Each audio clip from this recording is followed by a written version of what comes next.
അസ്സലാമലൈക്കും. നമുക്കിന്നൊരു ചക്ക കൂട്ടാൻ ഉണ്ടാക്കാം. അതിനു വേണ്ടി ഞാൻ ഫ്രീസറിൽ കുറച്ച് ചക്ക എടുത്ത് വെച്ചിട്ടുണ്ടായി. ഇത് ഉപ്പ് തിരുമ്പിയിട്ട് ഫ്രീസറിൽ എടുത്ത് വെച്ചാണ്. അപ്പോൾ ചക്കയുടെ ക്ഷാമമായപ്പോൾ ഞാൻ അതെടുത്തിട്ട് കുറേ നേരം വെള്ളത്തിലിട്ട് ഒരു 10 മിനിറ്റ് ഉപ്പൊക്കെ നന്നായിട്ട് കഴുകി കളയാൻ വേണ്ടിയിട്ട്. അങ്ങനെ ഞാൻ ഉപ്പൊക്കെ കഴുകി കളഞ്ഞ് ഞാനതൊരു പാത്രത്തിൽ ഇട്ട് കൊടുക്കുന്നുണ്ട് വാരിയിട്ട്. അപ്പോൾ ഉപ്പ് നോക്കിയിട്ട് നേരെ ഉപ്പിട്ടാൽ മതി. 1/2 ടീസ്പൂൺ മുളക് പൊടി, 1/4 ടീസ്പൂൺ മഞ്ഞൾപ്പൊടി, നല്ല എരിവുള്ള മുളക് പൊടിയാണ്. അപ്പോൾ ഒരു ഗ്ലാസ് വെള്ളം. ഞാൻ ചെമ്മീൻ ഇട്ട് കൊടുക്കുന്നുണ്ട്. പച്ച ചെമ്മീൻ, വലിയ ചെമ്മീൻ നുറുക്കിയിട്ട് ഇട്ട് കൊടുക്കുന്നതിന് നുള്ളു ഉപ്പിട്ടിട്ടുണ്ട്. ചെമ്മീത്തിൽ ഉപ്പ് പിടിക്കണ പോലെ. ചക്കയ്ക്ക് വേണ്ടി ഞാൻ ഉപ്പിട്ടിട്ടില്ല. ഉപ്പിൽ തിരുമ്പി വെച്ച ചക്കാരൊന്ന് കഴുകിയെടുത്തതാണ്. ഞാൻ വേവിച്ച ചക്കക്കുരു കൊടുക്കുന്നുണ്ട്. അപ്പോൾ ഞാനത് ഗ്യാസ് അടുപ്പിൽ വെച്ചിട്ടുണ്ട്.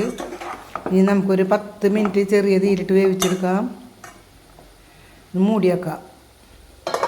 ഇനി നമുക്ക് 10 മിനിറ്റ് ഇത് ലോ ഫ്ലെയിമിലിട്ട് കഴിഞ്ഞിട്ട് വേവിച്ചെടുക്കാം. ഇപ്പോൾ ഒരുവിധം ഒക്കെ വെന്ത് വന്നിട്ട് ഒന്നും കൂടി വെന്ത് വെള്ളം വറ്റാനുണ്ട്. അതിൽ കൂടി നമുക്കൊരു അരപ്പ് തയ്യാറാക്കാം. 3 പച്ചക്കാന്താരി, 1 വേപ്പല, 5-6 ചുവന്നുള്ളി, 3 അല്ലി വെള്ളുള്ളി, 1 കൈപ്പിടി തേങ്ങ, കുറച്ച് വേപ്പല, ഇത്രയും മതി. ജീരകമൊന്നും ചേർത്തണ്ട ചെമ്മീൻ ഇട്ടതുകൊണ്ട്. ഈ ജീരകം ഇട്ട് ഞാൻ ഇറക്കാറ് ചെമ്മീൻ ഇടാത്ത ചക്കക്കറിക്ക്.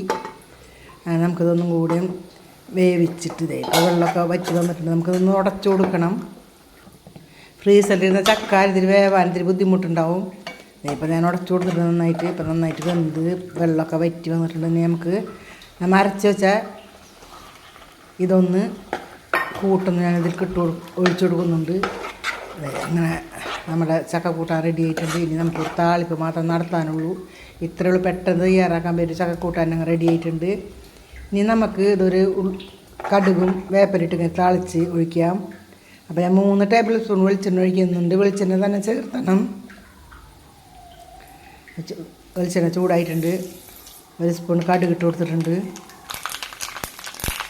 2 വേപ്പലിട്ട് കൊടുത്തിട്ടുണ്ട്. നന്നായിട്ട് മൂത്തതിന് ശേഷം നമുക്ക് ചക്ക ഇതിൽ ഒഴിച്ച് താളിക്കണം. അതാണ് ടേസ്റ്റ്.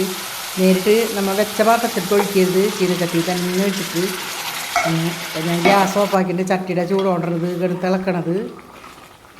ഇരുമ്പിൻ്റെ ചട്ടി ചൂട് വെച്ചാൽ പെട്ടെന്ന് ആറൂലല്ല. അപ്പോൾ ഞാൻ ഗ്യാസ് ഓഫാക്കിയാണ്. നമ്മൾ ചക്ക കൂട്ടാൻ റെഡി ആയിട്ട് എല്ലാവരും ട്രൈ ചെയ്യുക. എല്ലാവർക്കും അസ്സലാമു അലൈക്കും, നമസ്കാരം, ബൈ.